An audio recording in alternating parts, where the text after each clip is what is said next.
Hello everyone, welcome my channel. শুরু করছি নতুন একটি ভিডিও।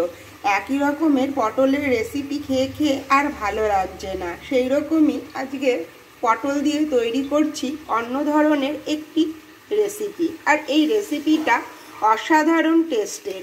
সকলেই শেষ পর্যন্ত ভিডিওটি দেখো, আশা করি খুবই ভালো লাগবে। আর অবশ্যই একবার হলেও বাড়িতে ট্রাই করে দেখতে পারো এই রকম দারুণ একটি পটলের রেসিপি। এই সময় সবজির মধ্যে শুধু পটল আর ঢ্যাঁড়স একই রকম রেসিপি তৈরি করতে আর ভালো লাগে না। তাই আজকে পটল দিয়ে একটু অন্য ধরনের রেসিপি তৈরি করব। প্রথমেই পটলের অর্ধেকটা খোসা রাখবো আর অর্ধেকটা করে খোসা ফেলে দিয়ে ভালো করে কেটে নিচ্ছি। পটলের খোসাগুলোকে এইরকমভাবে অর্ধেকটা রেখেছি আর অর্ধেকটা করে ফেলে দিয়ে কেটে নিচ্ছি। বাকিগুলোকেও একই রকমভাবে কেটে নিচ্ছি।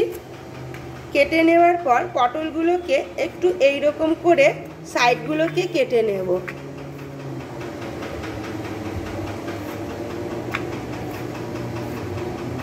দেখতে সুন্দর লাগবে সেই রকমভাবে এইরকমভাবে কেটে নিয়েছি দুই সাইড দিয়েই।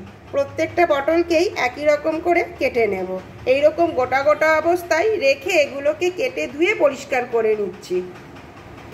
সবগুলো পটলকেই কেটে নিয়েছি। আর এইরকম কাটার উদ্দেশ্য হলো যাতে এর মধ্যে সব মশলাগুলো ঢুকতে পারে, সেই জন্যই এইরকম করে কেটে নেওয়া।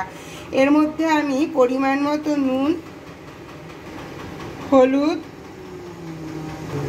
সামান্য একটুখানি চিনি আর খুব সামান্য একটু সর্ষের তেল দিয়ে এইগুলোকে একটু মেখে নেব। এইভাবে মেখে 10 থেকে 15 মিনিট রেখে দেব, যাতে পটলগুলো একটু নরম হয়।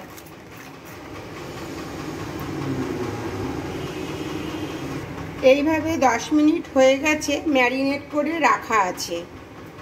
অন্যদিকে কড়াই বসিয়ে কড়াইতে দিয়ে দিলাম পরিমাণ মতো সর্ষের তেল। আর এই রেসিপিটা তৈরি হবে কিন্তু সর্ষের তেলেই। তেলটা গরম হওয়ার পর পটলগুলো এই তেলের মধ্যে একটু লালচে করে ভেজে নেব।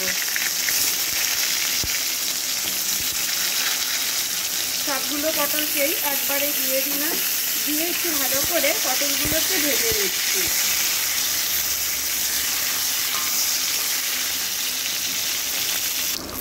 পটলগুলো এইরকম ভাজা হওয়ার পরেই পটলগুলো এবারে আমি কড়াই থেকে তুলে নিচ্ছি।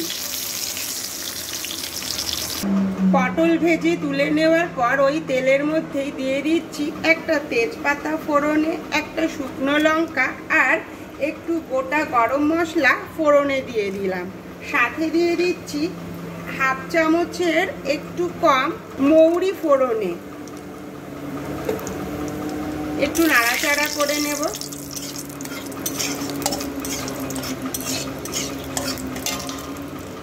হালকা ভাজা হওয়ার পরেই এর মধ্যে দিয়ে দিচ্ছি একটা বড় সাইজের পেঁয়াজ। ভালো করে কুচিয়ে নিয়েছি আর সেই পেঁয়াজ কুচিটা এর মধ্যে দিয়ে দিলাম। দিয়ে একটু ভালো করে ভাজা ভাজা করে নেব।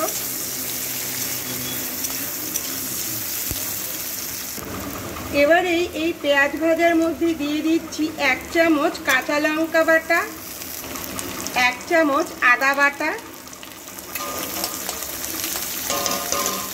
এইগুলো দিয়ে মশলাটাকে খুব ভালো করে একটু কষিয়ে নেব, যাতে আদার কোনো কাঁচা গন্ধ না বের হয়।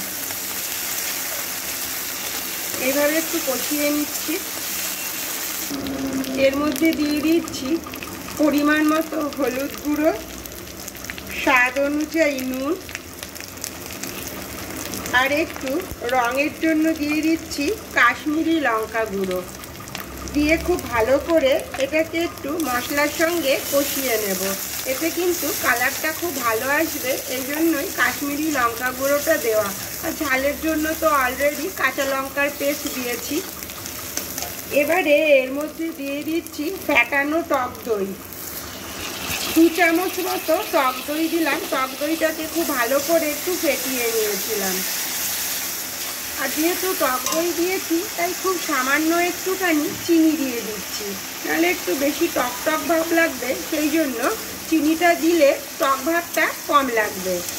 চিনিটা দিয়ে আবার মশলাটাকে দইয়ের সাথে খুব ভালো করে কষিয়ে নেব যতক্ষণ না মশলা থেকে তেল ছাড়ছে। মশলাটা কষানোর সময় দইয়ের বাটিটা ধুয়ে সামান্য একটুখানি জল দিয়ে মশলাটাকে কষাবো যাতে নিচ থেকে ধরে না যায়। এইরকম ভাবেই খুব ভালো করে কষাতে থাকবো। এইভাবে মশলা কষানোর সময় এর মধ্যে খুব সামান্যই দিয়ে দিচ্ছি একটু ভাজা মশলা। এই মশলাটা দিয়েও এর সঙ্গে খুব ভালো করে কষিয়ে নেব। আর স্মেলটা কিন্তু ভীষণ সুন্দর এসেছে। পটলের নানান রকম রেসিপি খেতে খেতে আর ভাল লাগছে না এই সময় আর পটল খেতে, তাই একটু ভিন্ন স্বাদের পটলের রেসিপি তৈরি করে নিলাম। এইরকমভাবে সকলেই কিন্তু একবার হলেও ট্রাই করে দেখতে পারো। মশলাটাও প্রায় কষানো হয়ে এসেছে। এবারে এই কষানো মশলাটার মধ্যে দিয়ে দিচ্ছি হাফ কাপ মতো দুধ। দুধ দিয়ে একটু নাড়াচাড়া করে নেব। সাথে দিচ্ছি আরো হাফ কাপ মতো জল। দুধ আর জলটাকে দিয়ে একটু ভালো করে ফুটিয়ে নেব। দুধ আর জলটা কিন্তু অলরেডি ফুটতে শুরু করে দিয়েছে। এই সময় এর মধ্যে ভেজে রাখা পটলগুলোকে দিয়ে দিচ্ছি।